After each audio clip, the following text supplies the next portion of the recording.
أن وحن هاي أور ليرادة مع وسلي وحن سوء أبابلنا إسكانيا وحن ربنا إن الله دجالنا الشباب وحن ربنا إن ودن كينا كعرف ترنو.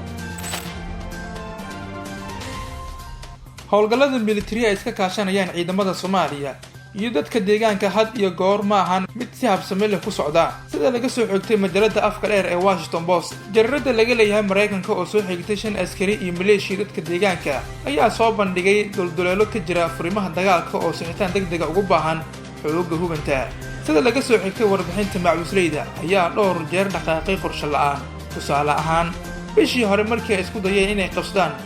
deegaanka masaajid cali guduud waxay ku waayeen 6 dagaalame oo macluusleyda ka tirsan 3 duqeeno ay fuliyeen diyaaradaha aan duuliyaha lahayn ee Turkiga ayaa markii dambe ka caawiyay ciidanka iyo maleeshiyaadka deegaanka in al-shabaab ay ka baxdo magaalada ayay warbixintu intaas ku sii dartay sawir iyo muuqaalo la faafiyay kadib markii xooga gacan saarka la leh al-qaacida ay ka baxeen masaajid cali guduud ayaa muujiyay in xabsigooda magaalada ay ku qornaayeen magacyo iyo lambarada maxaabiis gacan ku heen la'aan sababo ku aadan qaabka foosha xun ee loola dhaqmay waxaa laga yaabaa in maxaabiista ay ugu qoreen magacyadooda iyo lambaradooda in ay aaminsanayeen in ay sii noolaan doonin ayuu yiri sarkaal ka tirsan ciidanka oo la hadlay jarrada afka dheer ee dalka Mareykanka ka soo baxda ee Washington Post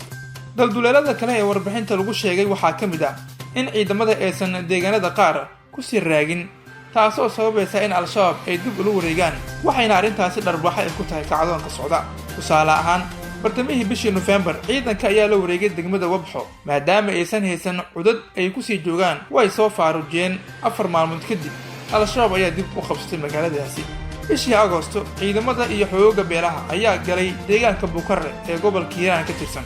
kadib dagaal socday 2 saacadood Nuur Abdi Cilmi oo dadka deegaanka ku qeexay in rasaasta ay u da'aysay sida roobka oo kale hase ahaatee ciidamadu way ka baxeen aagaas saacado kadib al-shabaab ayaana ku soo laabtay kooxdu waxay bilowday inay gubto guryaha baqarada iyo ceelasha ciidanka ayaa kadib soo noqday ayuu tibaaxay Nuur qorshe la'aanta dagaalka kacdoonka ay ku wajahayaan al-shabaab ayaa ka dhigan in halgamayaal badan ay naftooda ku waayaan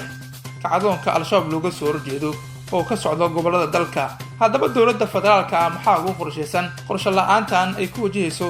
dagaalada al-shabaab looga hortagayo iyo kacdoonka dadka deegaanka ay bilaabeen